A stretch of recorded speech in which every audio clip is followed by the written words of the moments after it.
Alhamdulillah kita sudah menjelaskan tentang sholat khusyuk metode 3T beberapa waktu yang lalu. Kita juga sudah tahu ada yang disebut dengan khusyuk instan dan khusyuk yang sebenarnya. Kali ini kita menjelaskan tentang sholat khusyuk, bagaimana menurut Rasulullah SAW tentang sholat itu sendiri. Apakah kita akan meniru sholatnya Nabi? Sebagaimana Rasulullah SAW bersabda, "Shollu kama ra'aitumuni usolli." Sholatlah kalian sebagaimana aku sholat. Apa pemahamannya tentang sholat yang dimaksudkan oleh Rasulullah? Yang berarti kita harus meniru sholat Nabi Muhammad SAW. Di dalam prakteknya, apa sih yang akan kita tiru dari sholat Nabi ini? Apakah hanya gerakan badannya saja? Apakah hanya bacaan-bacaannya saja? Nah, inilah yang harus kita pikirkan. Nah, kalau kita ingin tahu lebih dalam tentang makna daripada hadis ini, tentu kita harus berpikir lebih lengkap. Sekarang kita coba lihat. Dari hadis ini tentunya kita ingin meniru sholat Nabi. Pertanyaannya adalah, apa yang kita tiru dari Nabi ini tentang sholatnya itu? Tentu kita semua tahu. Yang kita tiru adalah, yang pertama adalah gerakannya. Kemudian setelah gerakannya apanya lagi? Tentu kita akan berpikir. Kemudian yang kita tiru lagi adalah ucapannya atau bacaan sholat itu. Nah, pertanyaannya, apakah yang dua ini sudah cukup? Ini pertanyaan. Jadi artinya apa dalam hadis ini? Yang digerakkan sama, yang diucapkan sama dengan Nabi. Tapi apakah sudah cukup? Ini pertanyaannya yang harus kita jawab. Nah, sekarang kita uji dia. Waktu kita ingin meniru sholat Nabi, contohnya misalnya sholat berjamaah. Kalau di sini ada imam, di sini ada makmum, 10 orang.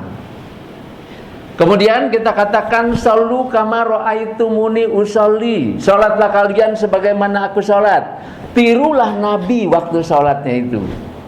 Sekarang kita lihat.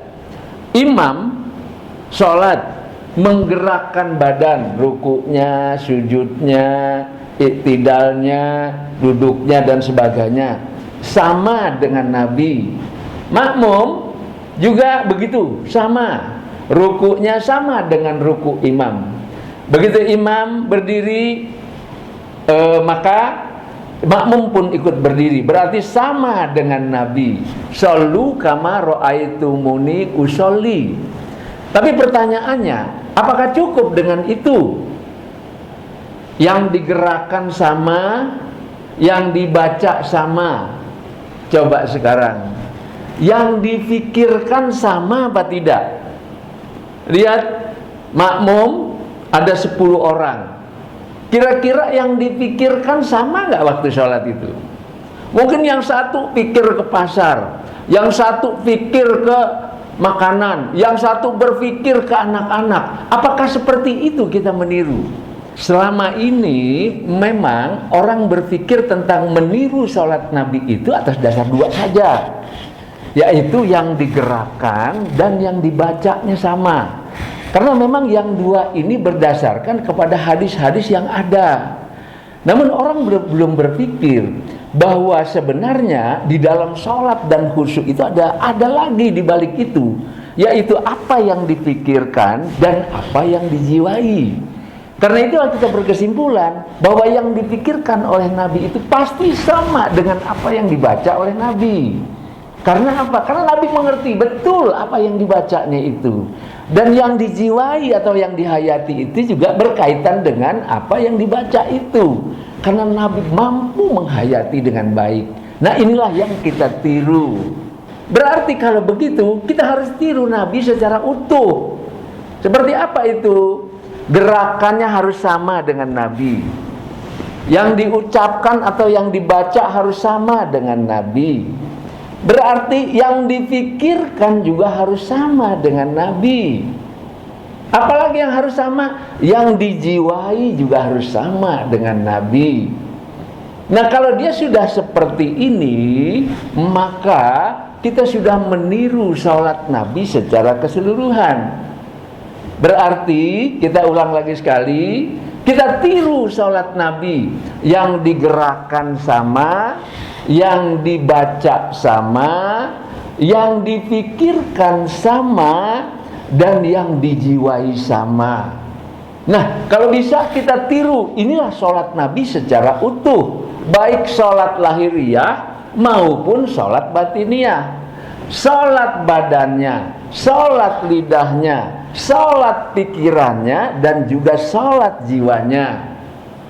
Nah, yang sholat pikirannya, sholat jiwanya, nah itu harus kita pikirkan. Seperti apa kira-kira yang dipikirkan Nabi waktu sholat, yang dijiwai waktu sholat Nabi ini seperti apa.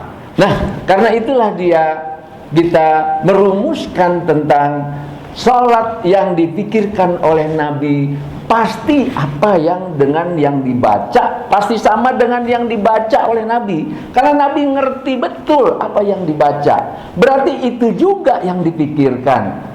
Misalnya Bismillahirrahmanirrahim, karena Nabi itu mengerti betul yang dibacanya itu, maka pikirannya itu sama dengan yang dibaca. Karena Nabi mengerti betul makna Bismillahirrahmanirrahim itu, maka yang dijiwai juga sama.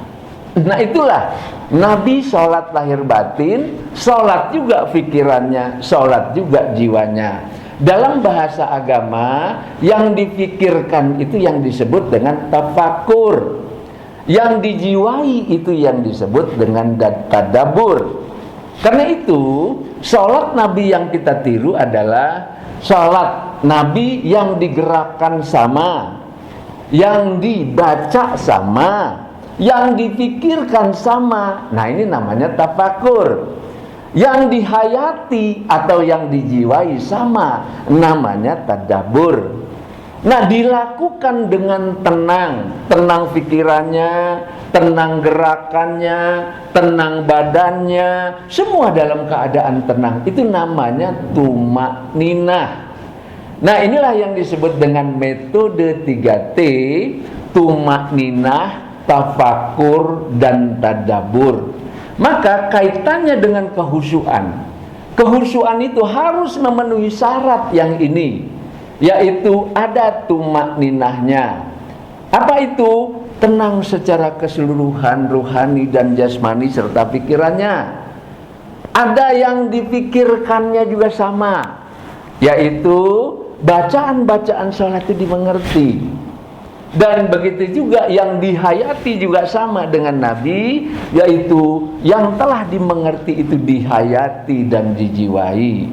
Nah, karena itulah kita meniru sholat Nabi menjadi lebih sempurna, yang digerakkan sama, yang dibaca sama, yang dipikirkan sama, yang dijiwai sama.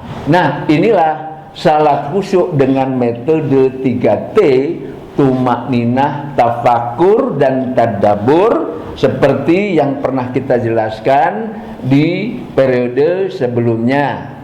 Itu dulu. Assalamualaikum warahmatullahi wabarakatuh.